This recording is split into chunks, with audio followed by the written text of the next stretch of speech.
What is up, everybody? It is Alex from Heavy New York, calling from the quarantine zone again, and this time after 2 long years, we return with Tarja. Great to talk with you again. Thank you. The same. Yep. Nice to have you. How are you doing? Hanging in there, all things considered. I can't believe it's been 2 years since we spoke at the hotel in Flatiron. Time flies, huh? But in a way, it's a good thing that time flies, huh? Yeah, absolutely. And I do want to say that that is still the most watched video on the entire channel, so congratulations. Oh, fantastic. I'm very happy. Very glad to hear that. Yep. You have a very dedicated fan base, and that means the world. So thank you to all of Tarja's fans as well for supporting us. Thank you for having me. So we're getting another live Christmas album, and I remember when we spoke 2 years ago that your Christmas albums, such as Spirits and Ghosts, like that was always meant for the lonely people at for Christmas. So with Christmas together, I'd imagine with everything happening, it has kind of like a similar goal, right? Right. Absolutely. Absolutely. And this year more than ever, actually.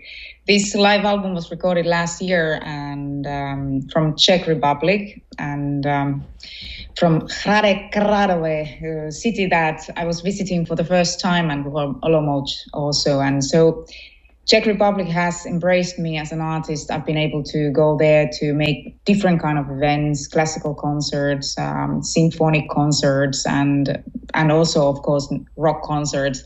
So, but these Christmas concerts, they've been received very, very well in the country. And I was happy to be able to make a recording and show what I've been doing, even though there is no image so far. You will get to see that in a couple of weeks, actually, in the streaming concerts, because these concerts will be based on the same program than on this live album you can hear. For you to get into that like sort of Christmas spirit with this live album and even with Spirits and Ghosts, do you approach it differently than what we would hear on albums such as In the Raw, for example? They are very emotional concerts, actually. They are very emotional because also my audiences, they are mainly seated audiences in these events, and audiences, very young children are coming with their parents or even with their grandparents to these concerts, and so and people get very emotional. I've seen a lot of tears running. It's the end of the year, kind of. You've had a busy year behind you. It's the same feeling with me as an artist. I kind of feel I've done my best, and it's the time of the year I want to already relax and forget about it all and just have holidays and rest and regain my batteries again. And even though I'm touring, I regain my batteries with this music. It's a Christmas music. Yes, I'm a Christmas person, but these concerts are kind of dark, atmospheric, very emotional. So it's not like bling bling and happiness around. It's like there is just so much more. And I've been performing a lot in churches in these kind of, let's say, events where you are seated in a church and just listen Christmas music. You get to forget everything. The time stops kind of, and that's the magic when that happens. And I love to be able to deliver those like a little moments of rest for my audiences. And they say Christmas can't be metal, but I think you engage us metalheads into like the Christmas spirit and into that Christmas cheer.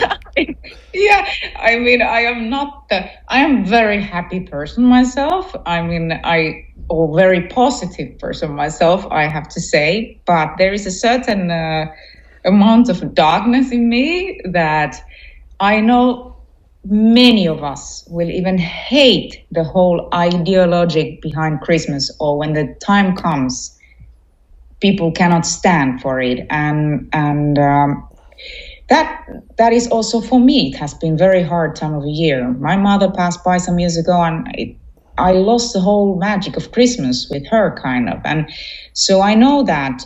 That's why I made this album a couple of years ago for the lonely souls in Christmas. And now when I am there, singing these songs and thinking about my audience, looking at them, I kind of feel many of us connecting in with these same feelings and stories, and it's just beautiful. I mean, it's music. As I have always said, that I've been very lucky to be able to embrace the world of rock and metal in my life, and from coming from classical music background, I've been very lucky to do that.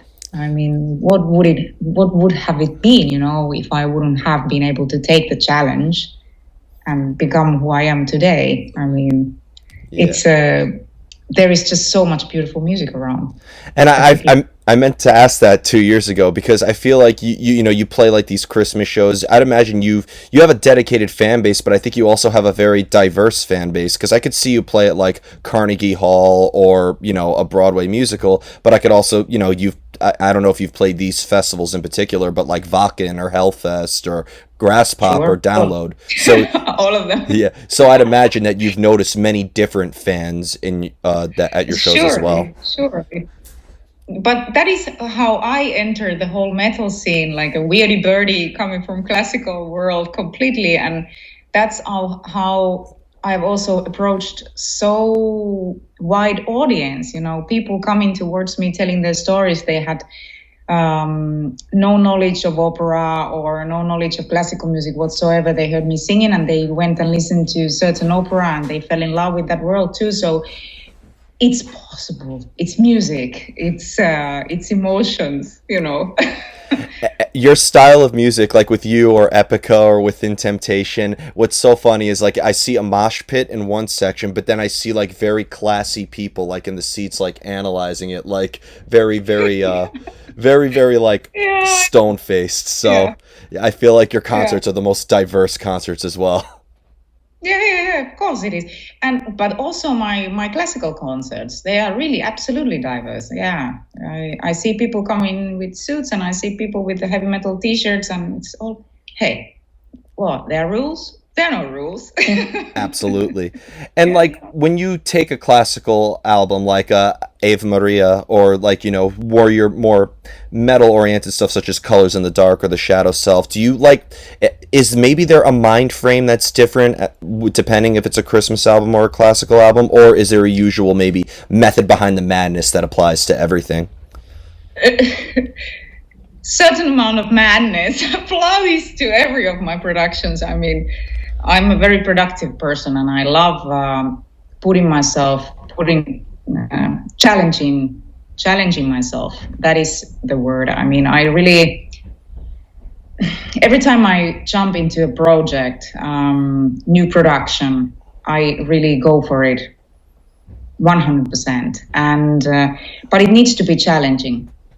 I'm just that kind of person. I want to progress, and as a singer, but also like as a musician. I mean, as an individual person. Also, I want to progress.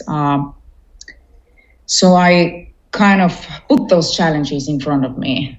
So I prepare myself because I'm very dedicated. So I prepare myself differently in different projects and different events and different recordings, and also the emotional impact is different for each of the song is different. So but that is the whole key. The emotion involved in each of my songs is the whole thing. When I cannot stand in front of a microphone if I don't have the right emotion involved to record a certain song. It needs to be there. Does that emotion come out of nowhere, or do you almost kind of look for it in a way? I look for it. I look for it. I create stories or I paint pictures in my mind. I do I do tricks. Uh, you know, Talking about Christmas, I have two Christmas albums from which the first one was recorded in Finland, but in the summertime. So we decorated the whole studio with a Christmas decoration and all that. I remember doing that. Second time, my From Spirits and Ghosts album was recorded in Caribbean. Again, sunny location. But at that time, I did not do any any decoration or anything like that. It was just me closing my eyes in front of the microphone, listening the beautiful orchestra arrangements and going for it. Just, It's I am kind of feeling that I'm very blessed to be able to deliver. Emotional wise, it's never been too hard for me to deliver. And you can only fight for it. You can only say if it's correct or not. It's about the listener that is at the end the one that decides. And I'd imagine too that sometimes inspiration can strike at very inconvenient times as well, right? You're right. Also, or the lack of inspiration, like in the COVID time, in the beginning of the quarantine, I thought that can I ever write a song again? But hey, here we are. I've been writing quite a lot of new material. Oh wow, that's great to hear. And like, this could just me being, like a big fan of your work, but like I feel like when you play me an album or even a song, I could tell that would be off of What Lies Beneath or Colors in the Dark, etc., etc. So I think you've always, in a way, liked to have experimented and take a new approach to everything, right? Yeah, I like that. I like experimenting. I also like rearranging my songs in a way that when it's one thing, one emotion involved when you record those songs, but then there is another one involved when you get to perform them. And so I also like rearranging my songs. I'm not afraid of doing that because the kind of rearrangements, they kind of give a new life for the songs again.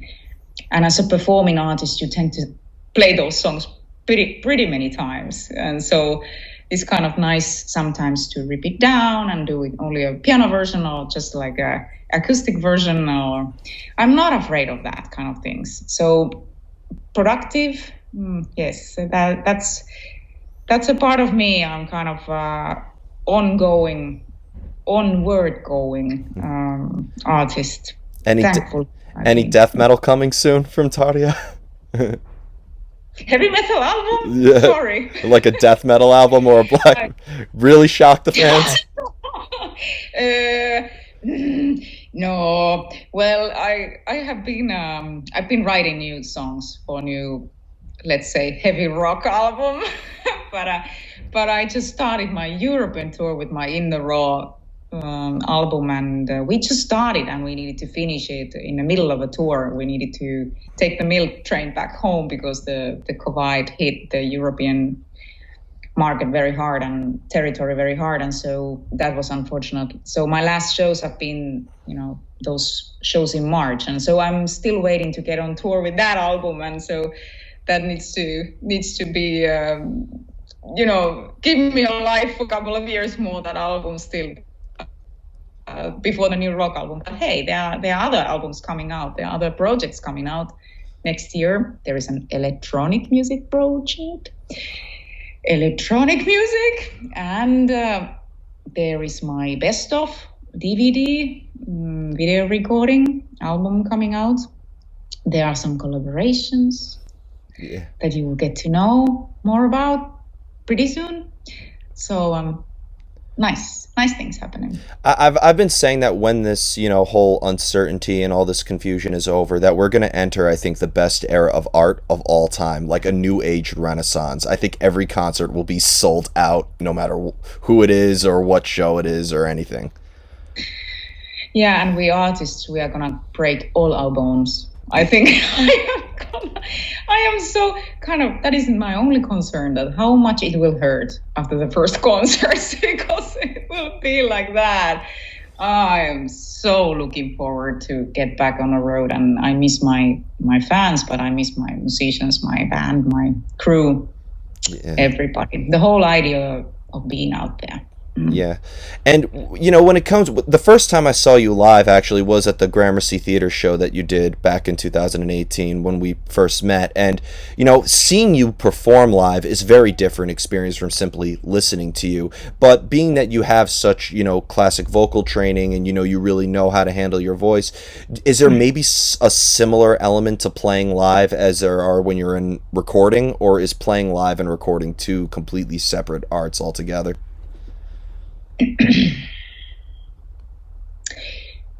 They are different. I am a performing artist. I live for that. I breathe for that. I breathe for the concerts.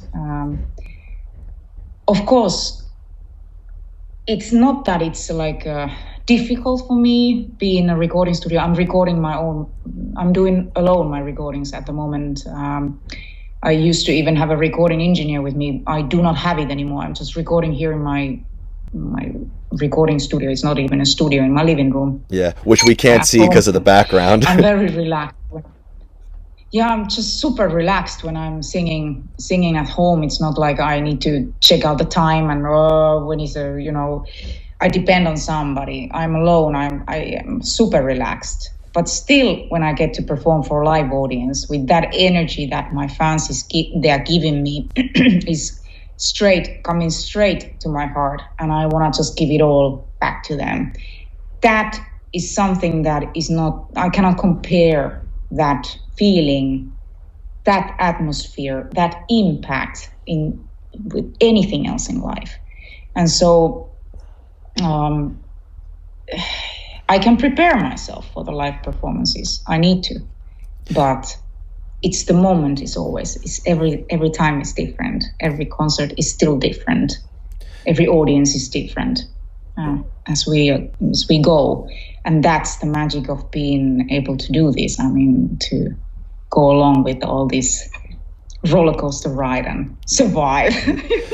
Do you almost have to like practice stage interaction or crowd interaction or stage presence, or does that's just something that you get better at over time, right? I've never done it. I never practiced that. Jesus, I could never go in front of the mirror. I could never even. You know what? I have a mirror when I practice singing.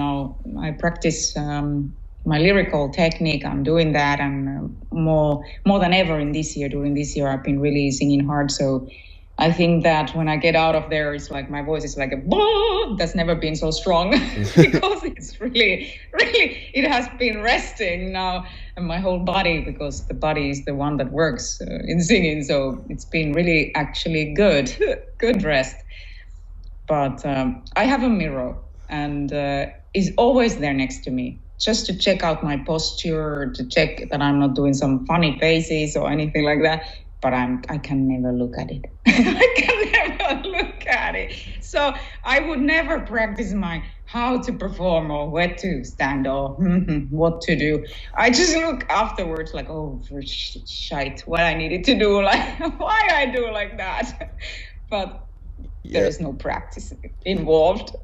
There's a small handful of metal musicians who actually have like a background in theater, and they said that when they started a band, they had to take everything they learned and just throw it out the window. They can't like think about that too much. And it's great that you have a classical vocal training. We talked about this, but then there's also some rule breaking that you have to do in order to, really push yourself. No. There is no way of thinking technique when I go to stage. At stage, no way. Oh, really? In the beginning, it was very needed. In Nitrous times when I started to do heavy metal concerts, and I was still with the basics of my lyrical singing technique. At that time, yes, it was definitely and yes. I needed to think a lot of techniques so that I could not ruin my voice, or I could just shout it out without any support or whatsoever. I would not be here if I wouldn't have been so cautious about it at that time, but not any longer. Yeah. I mean, I've gone a long way, and my technical, the techniques, it's there. It's just there. It has become automatic. Of course, it's a process that needs oiling, so to say, maintaining. And I have to really take care of my voice, really, or my body, actually. Absolutely. And we talked about this a little bit before, but about how like a different mind frame it is depending if you're doing your Christmas albums, or so like if maybe people have not seen Tarja play her the Christmas styles from Spirits and Ghosts and this new Christmas Together album, could maybe fans almost be expecting to see a different side of you? Sure, I'm sure, and sure of it, because I have a lot of fans that have been following me since 2004. I've been doing these concert tours with Christmas music, and since ever the beginning of the times, and until these days, there are still some same people that they get together, they meet up in these concerts, and they've seen me performing in classical concerts, in these kind of events. They've seen me perform in the rock concerts, and they've seen me in all the different light, I would say, in all the different atmospheres. And yeah, they see, not that they see a different me, but they see me from different perspective. And they really can get to hear my pure voice, I would say. These events are very intimate. There is a microphone involved, but my voice can fill the space. There is nothing else making it. I am the loudest, so to say, element in the show. So I highly encourage people to see these streaming shows, because it's a fantastic, what a wonderful opportunity for me to show really what I have been doing in the last years. Yeah, I feel like these live stream performances are like, they're not like the real concert, but they are something to hold us over, and it does bring fans together with the artist. Maybe not physically, but emotionally. Yeah, exactly. And these are Christmas concerts. They are darker Christmas concerts. Not that don't get afraid of the word Christmas itself. I mean, they are a little bit darker. If you know anything about me, you could really kind of think what to expect. Yeah. But not like the happy tunes of a Jingle Bells kind of a mood, no. Or no Mariah Carey covers. No, but I mean, I really hope, one of my biggest hope is really to get together the people, the lonely souls in Christmas. Even I cannot be with my family this Christmas, my Finnish family. So many of us, we are dealing with the same problems during this year. And so these concerts I really wish to get people together, even family members together, even though they are far apart. I mean, I feel that joy of music, and that music that could give you some hope and a little piece of rest, and, from all this mayhem, and forget about it all for a moment. And that led me into my final question, because you have some of the most dedicated fans I've ever met in my life, just from the first interview that we did, and looking at all those YouTube comments, and my job at every show is to be the journalist and, interrupt people's discussions and ask, oh, what did this music do for you? How many times have you seen this band live? And I've heard some great stories on how your voice and your lyrics and your music has really helped people through difficult times. And I know many of your fans are using your music now to help them through this time of uncertainty. When you hear on how your music influences somebody or helps somebody, does that maybe change on how you write in the future, or change even how you look at yourself as an artist? Wow. Not necessarily. I'm thinking about, when I sit down to write a song, how this would be, or how would be the impact of this song. I have to be, I'm so like, the whole process of writing songs or my lyrics they are so personal nowadays that they have to mean, first place, they have to mean so much to me. And then I hope, obviously, that they could mean something for another one. But I wouldn't go and even explain my lyrics for somebody. I kind of tend to write them openly so that they could really understand them the way they want, because that is important. If I understand one certain song in my way, it's my own way, and it's my way always. It's gonna always be my way. I don't want that to be stolen away from me, and so, but it's amazing to see and hear the impact that music in general has, or art in general, in people. Music has saved me. It was the situation when I was writing for my last album. Actually, I was super tired. I felt at the end of last year that I cannot deliver anymore. Why on earth I have put myself on such deadline that I cannot complete? Then suddenly I find myself writing the lyrics, and when I finished the work, I felt like newborn, in a way that I felt very strongly that music saved me again. So I believe all those people telling me that, You've helped so much, and it's amazing. I feel that is the whole.